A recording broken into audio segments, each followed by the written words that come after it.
Voy a orar para entrar en el texto. Oremos. Señor, te damos gracias porque nos das esta oportunidad, no solamente de estar juntos, sino también una oportunidad de poder escuchar tu voz a través de tu palabra. Y yo pido que tú puedas alejarnos de las distracciones, las muchas distracciones que tenemos en nuestras vidas esta mañana, que podamos estar aquí sentados tranquilos, enfocados en lo que tú tienes para decirnos hoy. Señor, estamos muy agradecidos con esta oportunidad y yo pido que la podamos aprovechar completamente. Es en tu nombre que oramos. Amén. Bueno, pueden ir en sus Biblias a Marcos capítulo 15. Marcos capítulo 15. Hemos estado en esta serie de Marcos las últimas 6 semanas, donde hemos estudiado la vida de Jesús, qué es lo que hizo, qué es lo que dijo. Mientras que van allá, esta semana yo estuve temprano en la mañana, salí y había escuchado, tú sabes cuando uno escucha a los niños caminando por ahí, por la casa, uno había escuchado, yo ya había escuchado que alguien había salido del cuarto y salgo a la sala y veo para atrás, al patio afuera, y veo que mi hija Emma está afuera. Y se notaba que quería algún lado del patio, pero no iba. Entonces yo salí, hey Emma, buenos días, ¿qué estás haciendo? Y ella, no, yo quiero ir allá por alguna razón, no me acuerdo. Pero hay 2 avispas ahí. Y me dice, en una batalla épica. Yo, ok, muy interesante ese tipo de palabras. Voy a ver qué es. Entonces vi, y sí, había 2 avispas que estaban ahí peleando uno contra el otro. Y lo vimos por unos 15 segundos y saqué mi croc y hasta ahí llegó la batalla épica de las avispas. Pero yo estuve viviendo eso y pensé, wow, a veces eso somos nosotros, que no estamos tan entregados, tan distraídos por esa batalla de la vida que está justo enfrente de nosotros, que no nos damos cuenta de que hay algo mucho más grande fuera de nosotros que está pasando. Nosotros estamos tan preocupados con preservar y mantener la vida donde nosotros estamos viviendo, que no nos damos cuenta de un gran poder fuera de nosotros que está obrando hacia su fin. Y eso es lo que yo no quiero que pase cuando estamos estudiando Marcos. Vemos la vida de Jesús, quién es Jesús, qué es lo que ha hecho. Yo no quiero que nosotros perdamos todo lo que Él en realidad estaba haciendo. Porque venimos muchas veces de un trasfondo donde escuchamos religiosamente o conocemos, Jesús hizo esto, Jesús murió en la cruz, pero no lo creemos de verdad en el núcleo de nosotros. Y eso es lo que pasó en el tiempo cuando estaba Jesús. Ellos tenían la oportunidad, el privilegio de estar alrededor de Jesús mismo, Dios hombre, caminando en la tierra, y lo perdieron. No lo reconocieron por quien era. Y desafortunadamente creo que es algo muy común dentro de nuestra propia cultura, simplemente porque tenemos tantas otras oportunidades en este mundo que no vemos qué es lo que realmente está pasando. Y Jesús viene y, como hemos visto, es más grande que la naturaleza, más poderoso que los demonios, el mundo espiritual. Él viene para sanar, para perdonar pecados, para cumplir con la ley. Y Él viene y dice, venga, sígueme. Y nosotros decimos, tal vez lo vamos a seguir. Mejor tú pruebas quién eres, Jesús. A nuestros términos tienes que actuar de cierta manera para que tú tengas el privilegio que yo pueda creer en ti. Y lo ponemos a nuestros términos. Y Jesús, lo que vamos a ver hoy, que estamos muy acostumbrados a escuchar, pero Él viene y dice, no, déjame enseñarles lo que realmente significa tener que salvarlos a ustedes de esa batalla que ustedes se encuentran. Y Él viene y Él aplasta todas esas ideas que nosotros tenemos, esas ideas humanas. Entonces vamos a estar viendo su muerte y su resurrección, empezando con el versículo 33. Ahora, antes de eso, quiero llevarlos hasta este punto donde está. Jesús lo han llevado a estar en un juicio delante de Pilato. pero ha sido acusado falsamente. Y aún Pilato, el juez, sabe que es falso, pero él es muy político, entonces no quiere lidiar con eso. Entonces dice, no, dele los latigazos, crucifíquelo, porque él no quiere un problema con todo el pueblo judío. Entonces él da esas órdenes, y mientras que Jesús está esperando ser crucificado, vienen los soldados romanos y le burlan y escupen sobre él, tanto que se aburren de eso. Y después lo llevan a una área que se llama el lugar de la calavera, Golgota, y ellos lo crucifican ahí. Lo ofrecen vino, y tienen una droga dentro de ese vino que se llama mirra, y lo ofrecen a él, y él dice no. Y cuando él hace eso, esa droga era para no sentir tanto el dolor, y él lo rechaza. Entonces lo que él está diciendo en ese momento, no, yo estoy dispuesto a sufrir con toda conciencia todo el dolor, esa experiencia y sufrimiento que yo voy a sobrevivir. Entonces ya a las 9 de la mañana encontramos a Jesús guindado de la cruz. Antes de todo, vergüenza completa, completamente consciente del dolor que él está sintiendo, expuesto ante todos los que él está ahí para salvar. Y está en una posición más vulnerable, más torturada que jamás nosotros podemos imaginar. Y para los que están fuera de eso, ellos pueden ver ese acto y decir, no, esa es una crucifixión normal para un criminal común. Y nosotros que creemos decimos, no, ese es el camino de la salvación para nosotros. ¿Cómo es eso? ¿Cómo puede ser que nosotros podemos ver esta muerte y decir, Dios está trabajando para salvar la humanidad de su propio pecado? Entonces quiero hoy usar unas 5 palabras para describir los movimientos en el pasaje y también dar un marco espiritual o teológico donde nosotros podemos realmente examinar lo que Jesús está viviendo y muriendo en esos últimos capítulos de Marcos. Entonces empezamos en el versículo 33 y vamos a empezar con la tristeza que él está viviendo, la tristeza. Al mediodía, o sea, 3 horas después de estar colgado en la cruz, la tierra se llenó de oscuridad hasta las 3 de la tarde. Luego, a las 3 de la tarde, Jesús clamó con voz fuerte, Eloi, Eloi, lema sabactani, que significa, Dios mío, ¿por qué me has abandonado? Entonces, ya Jesús tiene 3 horas en la cruz, en una escena que parece que Dios no está ahí. Y viene una oscuridad, no sabemos si fue un eclipse, no sé si ustedes se acuerdan, si estuvieron aquí en 2017, había un eclipse que pasó por aquí y es raro. Están en medio del día y todo se oscurece y los animales de la noche empiezan a sonar, es algo sumamente raro, demuestra que algo no está bien, algo no es lo que como debería ser. Y aún así, los judíos que han estado pidiendo una señal de Dios, igual no reconocen qué es lo que está pasando aquí. Entonces él está ahí 3 horas en la oscuridad, y al final de eso, 6 horas después de estar en la cruz, él dice, Dios mío, ¿por qué me has abandonado? Muchas personas han escrito mucho de cómo eso puede ser posible, cómo puede ser Dios Hijo ser separado de Dios Padre, pero eso en realidad no es el punto de lo que el Marcos está escribiendo.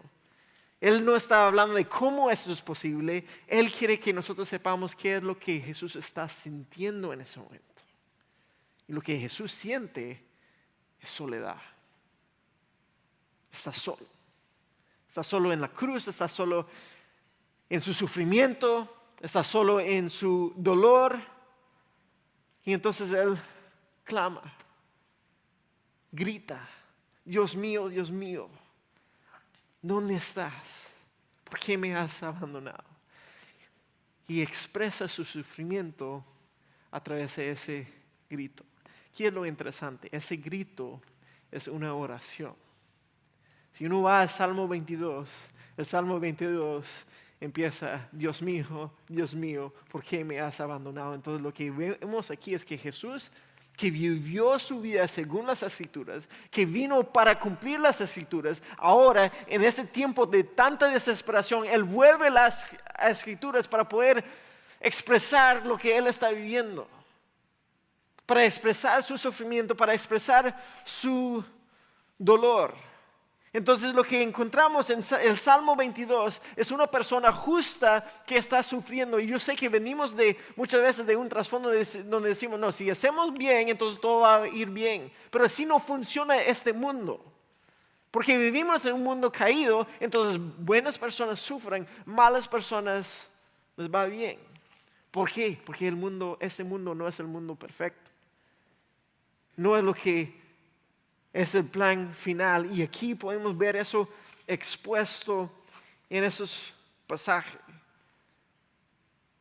Entonces aquí está Jesús. Él dice, Dios mío, ¿por qué me has abandonado? Y demuestra que aún en medio de su dolor, aún en medio de su sufrimiento, Él puede ver más allá e igual confiar en Dios, quien está en control de todo. Es una oración para nosotros también. Es una oración, un salmo para nosotros también. Cuando nosotros miramos alrededor del mundo y vemos todo el dolor, el sufrimiento, la violencia, es un salmo para expresar la tensión entre.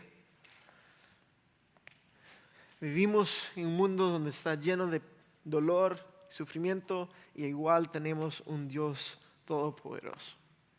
Es la realidad de nuestra existencia. Es un salmo donde nosotros podemos ver hacia adentro, hacia nuestros sentimientos de desesperación y depresión y ansiedad y soledad y rechazo, porque es un salmo que de verdad expresa la debilidad de la raza humana. Entonces vemos aquí a Jesús en toda su humanidad, su identificación completa con nuestra debilidad, y Él expresa todo el peso y el terror de ser un ser humano separado de Dios. Físicamente Él está muriendo, espiritualmente Él tiene el peso de todos los pecados de todo el mundo sobre Él. Mis pecados, sus pecados, mis pensamientos malvados, sus pensamientos. Todo eso está sobre Él en ese momento, y Él siente separado de su Padre, no por lo que Él ha hecho, sino por lo que nosotros hemos hecho. Igual, el autor no presenta ese momento como que la fe de Jesús falló al final. No es como que murió sorprendido y desesperado.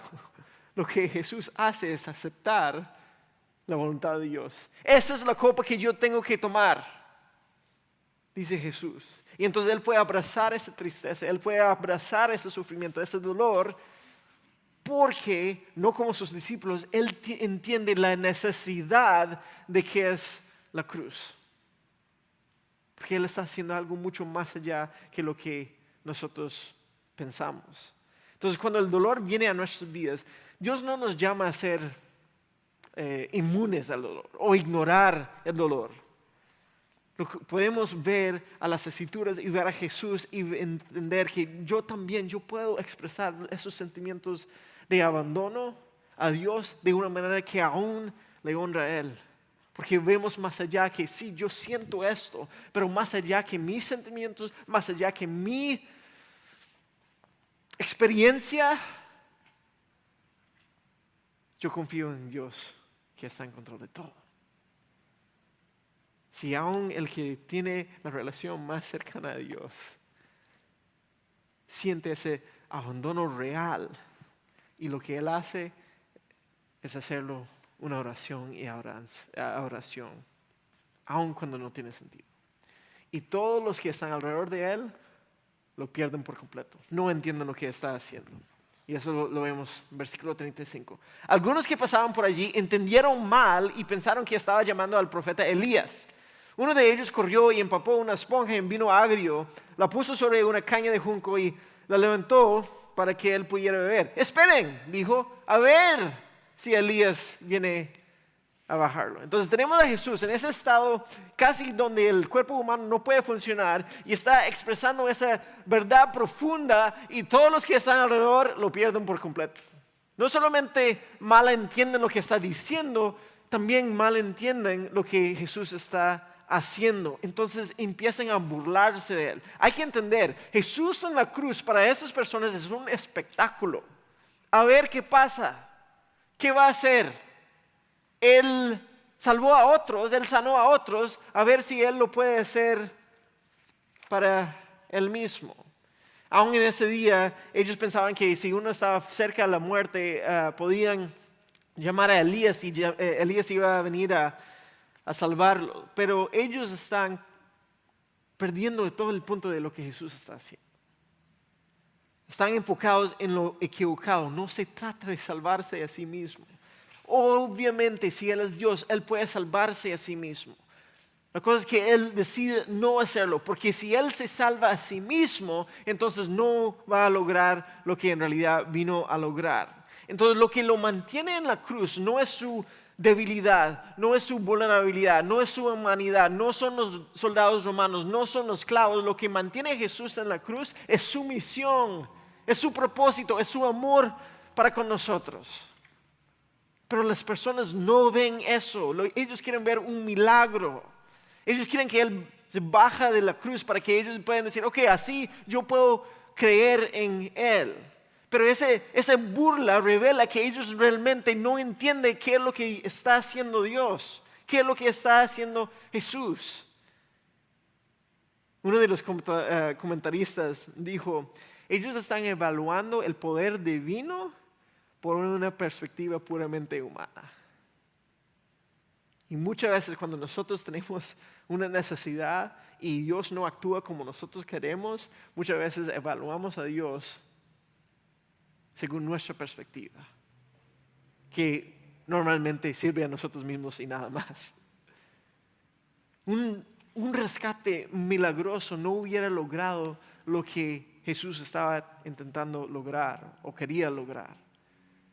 Eso lo único que hubiera probado si Él baja de la cruz es que es superhumano, pero no hubiera demostrado a Él como el Hijo de Dios, el Mesías que vino a salvar el mundo. Y tantas veces nosotros queremos prueba tangible de que Dios está haciendo algo y por eso perdemos por completo lo que realmente Él está haciendo en nuestras vidas y alrededor de nosotros. Lo que Jesús está haciendo es tan grande, mucho más allá de lo que ellos están viendo. Ellos están pidiendo prueba por quién es y Él está creando acceso para toda la raza humana hacia Dios. Son cosas completamente diferentes. Entonces esa es la segunda palabra, acceso. Jesús está creando acceso. Eso lo vemos en el versículo 37. Entonces Jesús soltó otro fuerte grito y dio su último suspiro. Y la cortina del santuario del templo se rasgó en dos, de arriba a abajo. Entonces tenemos dos escenas aquí en ese momento. Primeramente Jesús suelta un grito fuerte, su último suspiro. Ese es alguien muriendo. Pero no fue algo normal. Para ellos, cuando ellos morían en las cruces, los criminales normales, normalmente uno simplemente sofocaba porque no podía respirar más. Entonces, para alguien poder tirar un grito significa que es algo diferente.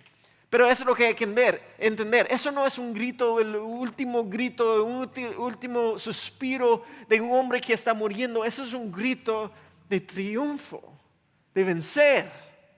Vemos en los otros evangelios que Él está diciendo, ya se ha terminado, ya ha logrado. Y lo puede hacer porque Él sabe que viene la resurrección.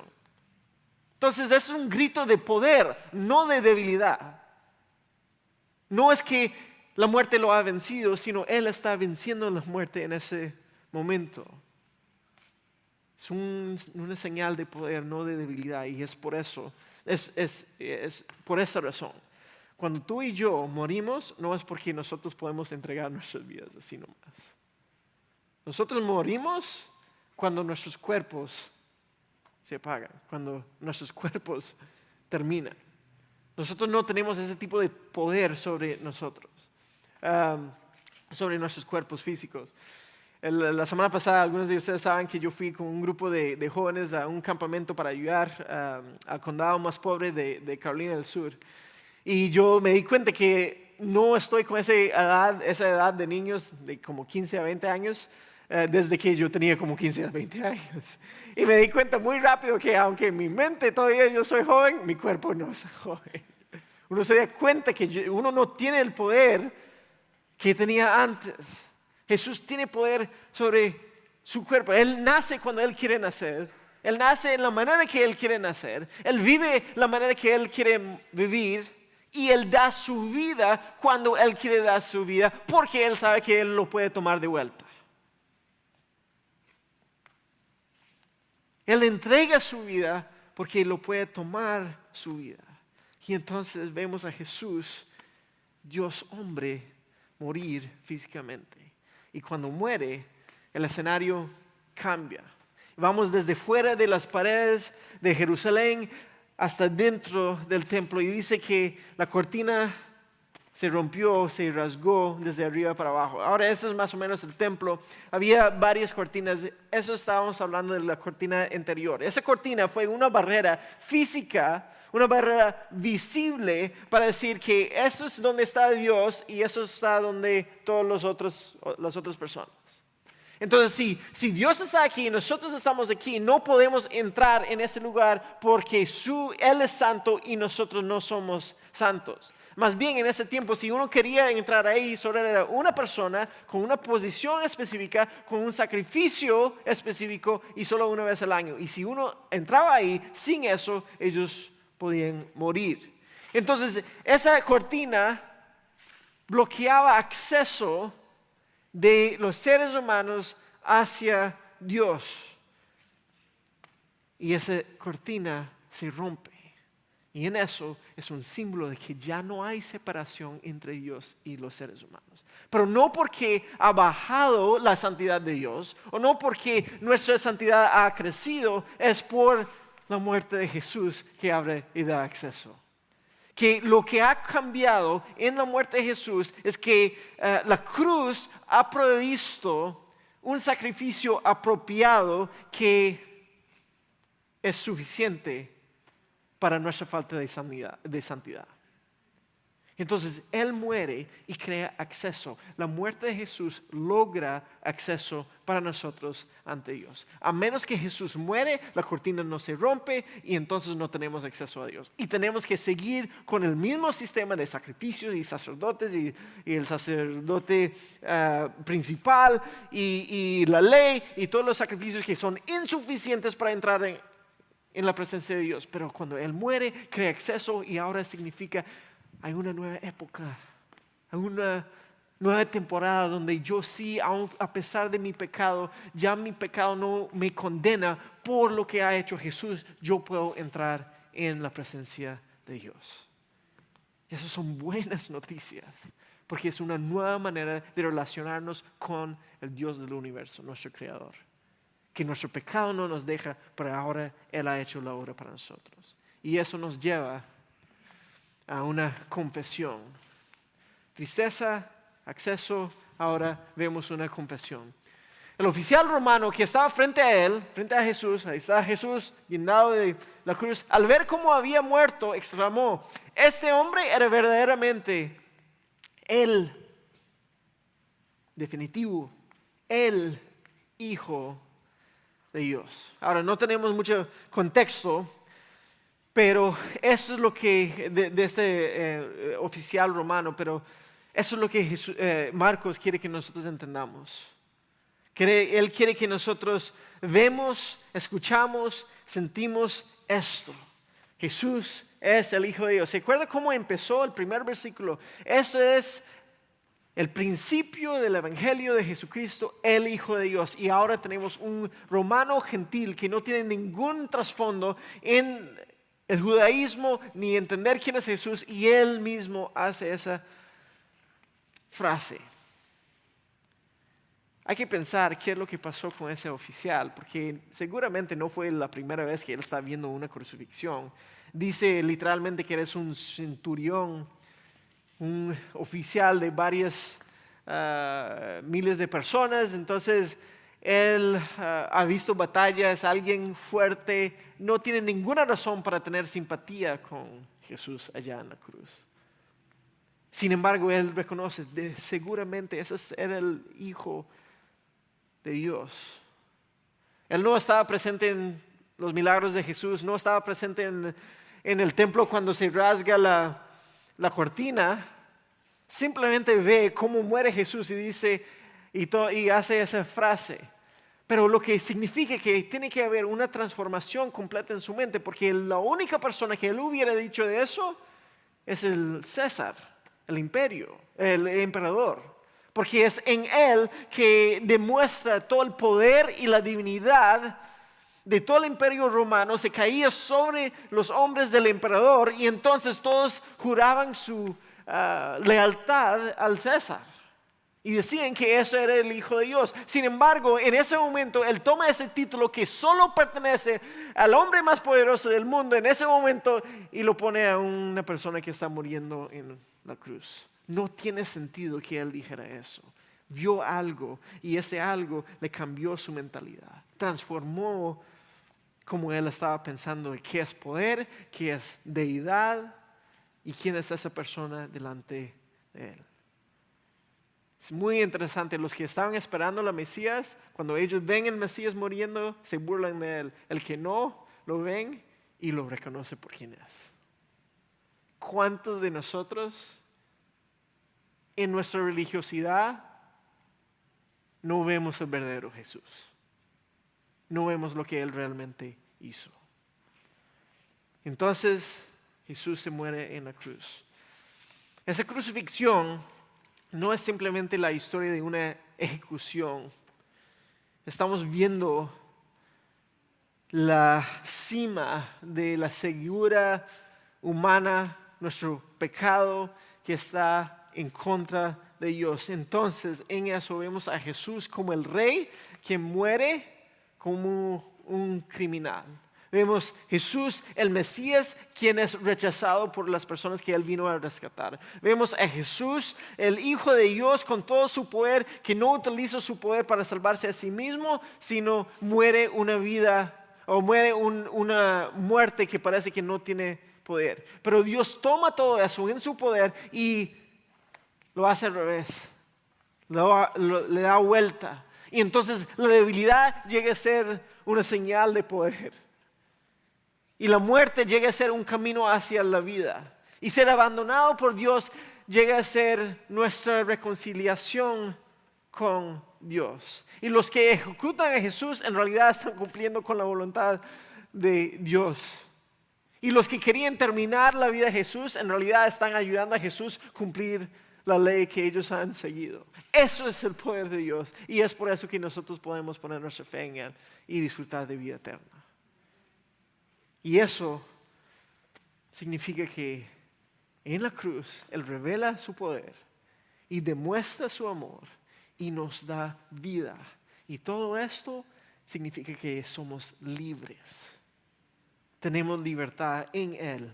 Ya no somos esclavos a este mundo y mis deseos y mis quereres, sino somos libres para seguir a Jesús, para dar nuestras vidas para el bien de otros, para entregar nuestras vidas para seguirla a Él y no lo que simplemente va a desaparecer en este mundo. Entonces, hasta ahora he hablado mucho de lo teológico, solo voy a terminar esta sección hablando de los eventos un poco más rápido. Cuarta palabra, resurrección. Entonces llegamos al versículo 40.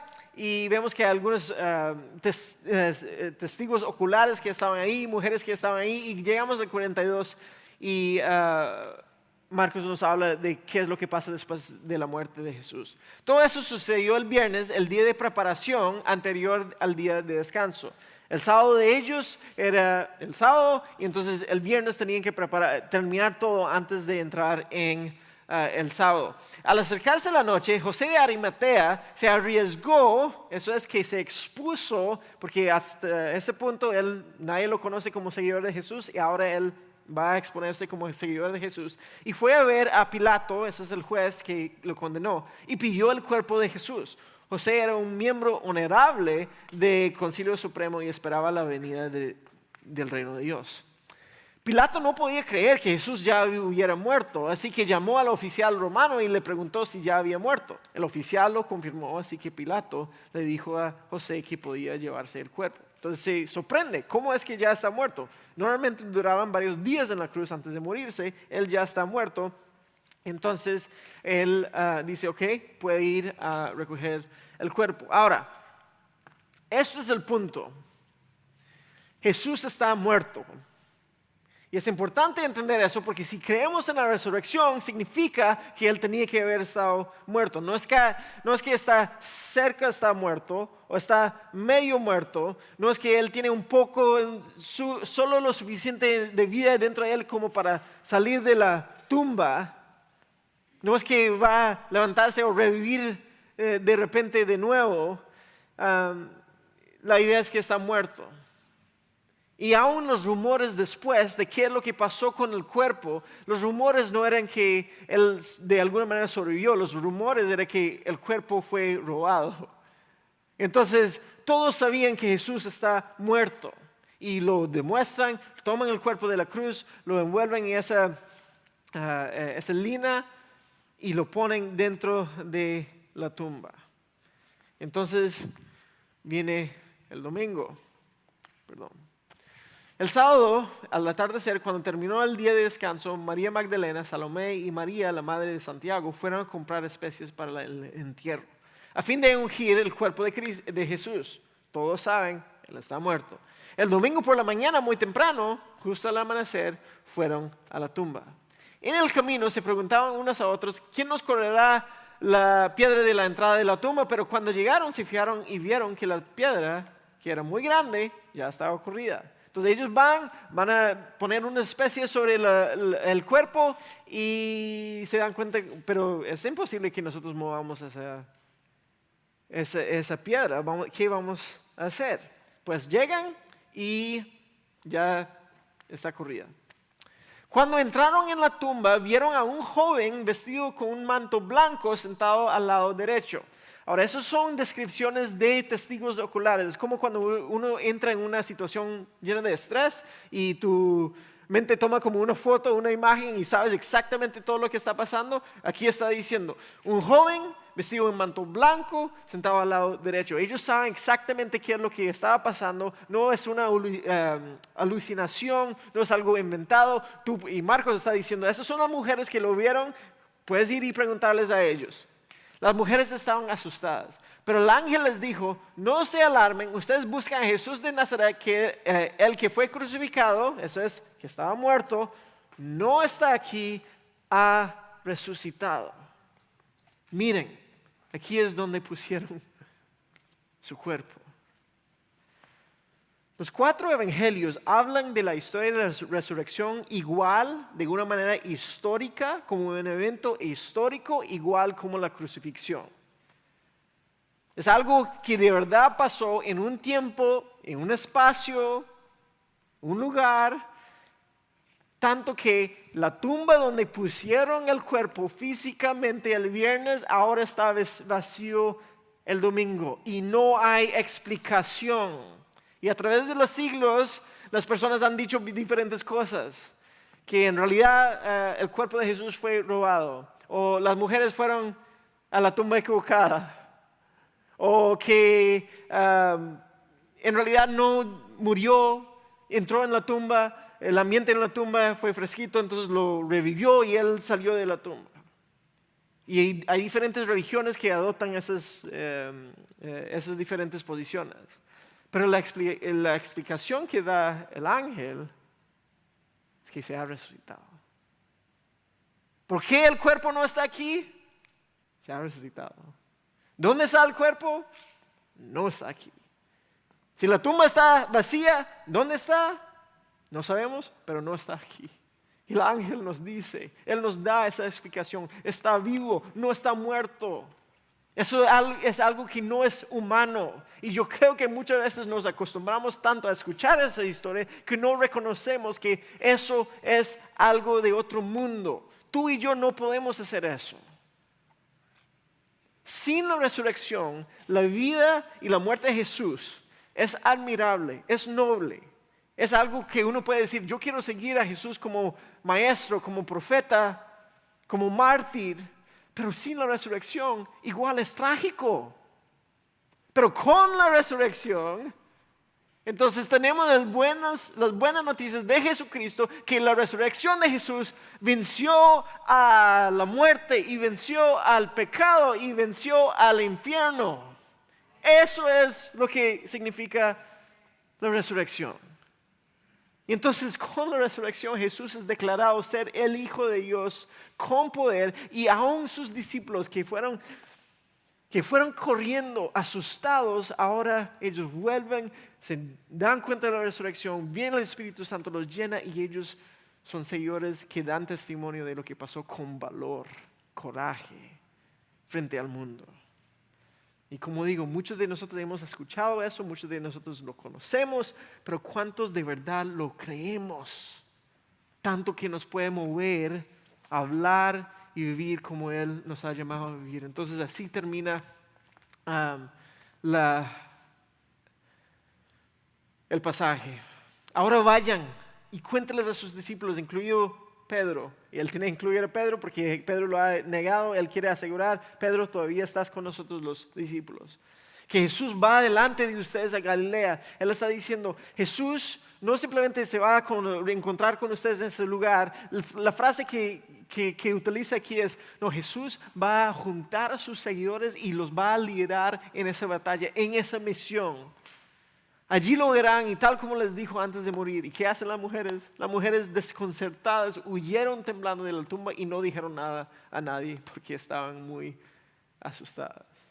Y así termina el libro de Marcos. Ahora en sus Biblias vas a encontrar más en el libro de Marcos, y la razón es por esto. Terminar así no tiene mucho sentido. Entonces en sus Biblias tal vez va a encontrar una nota que dice hay dos diferentes fines de ese libro. Hay uno más corto, hay uno más largo, pero en los manuscritos mayores, más viejos, uno no encuentra esos fines del libro. Entonces aquí es donde nosotros podemos decir, ¿qué está haciendo el autor al simplemente terminar aquí donde las mujeres no hacen lo que él les dijo hacer? Y creo que lo que podemos encontrar aquí es que el autor nos está invitando a nosotros a responder a la resurrección. Está diciendo, eso es el inicio del Evangelio de Jesucristo, el Hijo de Dios, pero su muerte y su resurrección no es el final de la historia. Más bien, tú y yo, los que creemos, sus discípulos, los que creemos, somos los que vamos ahora a participar en el resto de la historia. Y esa es la misión que Dios nos da. Esa misión no termina hasta que nosotros participemos. Y entonces, como termina este libro, nos hace entrar en la historia y decir, nosotros somos el próximo capítulo. Entonces, para terminar, ¿qué es lo que significa todo esto? Primero, esto es lo que creemos. Esto es el fundamento sobre el cual nosotros ponemos nuestra fe. Es por eso que nosotros venimos a la iglesia, porque creemos que Jesús murió y resucitó, y por eso tú y yo tenemos acceso hacia Dios y tenemos la promesa de vida eterna. Es por eso que nosotros estamos aquí. Y si la resurrección no pasa, entonces nosotros somos las personas más tristes de todo el mundo, porque en realidad Él nos llama, si vamos a seguirle, todos nuestros recursos, todo nuestro tiempo, toda nuestra energía debe ser dado hacia Él. Y si Él no se resucita, entonces hemos gastado nuestra vida en algo que no tiene valor eterno. Mejor comemos, tomamos, disfrutamos, porque mañana morimos. Y desafortunadamente creo que vivimos en una cultura que eso es lo que celebramos. Pero eso no es lo que creemos. Nosotros creemos en su resurrección, que se ha levantado y que ese mismo poder algún día nos va a levantar a nosotros, y por eso nosotros no tenemos que temer a la muerte. La muerte es simplemente un paso más para entrar en la vida eterna que Él nos ha dado. Y con esa perspectiva, eso nos da perseverancia, nos da valor, nos da un filtro de poder ver cómo nosotros podamos vivir en este mundo. Entonces hay una pregunta para todos nosotros. Si de verdad creemos en lo que acabamos de ver. Y si me dices que no, ¿por qué? ¿Qué es lo que te estorba en creer? Y tenemos líderes aquí, otras personas, estamos muy dispuestos a hablar contigo, a procesar por qué no creen. Me encantaría hablar contigo por qué no creen. Pero los que decimos, sí, yo creo, entonces les diría, si de verdad creen, ¿están dispuestos a entregar todo para esa creencia? De apostar toda tu vida sobre esa creencia. Porque como la iglesia, como la iglesia universal, eso es lo que Jesús nos llama a hacer. Nos da propósito, nos da misión, nos da esperanza en el futuro. Y así yo puedo seguir a Jesús como papá, como mamá, como esposo, como esposa, como doctor, como abogado, como builder, como alguien que limpia casas, como estudiante, como lo que sea. Yo puedo seguir a Jesús. De verdad creemos en Él. Creo que es algo que nosotros podemos meditar esta semana. Déjeme orar. Señor, te damos gracias porque a veces no tomamos lo suficiente tiempo como para meditar en lo que realmente hiciste. Nos distraemos, nos perdemos en todo lo que este mundo nos ofrece, que en el momento, Señor, lo disfrutamos, no es todo malo. Pero hay que reconocer que cuando morimos no lo podemos llevar con nosotros. Entonces, ayúdanos a pensar en lo eterno. ¿Qué hay más allá que simplemente esta vida? Y vemos tu palabra, vamos a tu palabra y leemos esas palabras que tú has resucitado, y eso nos da la esperanza que a nosotros también, que hay algo más allá que la muerte. Señor, yo pido que no lo perdemos, que no fallamos en ver lo que realmente existe. Señor, tu cruz y tu muerte y tu resurrección es el centro de nuestra fe, y yo pido que es sobre ese hecho que nosotros podamos vivir. Es en tu nombre que oramos. Amén.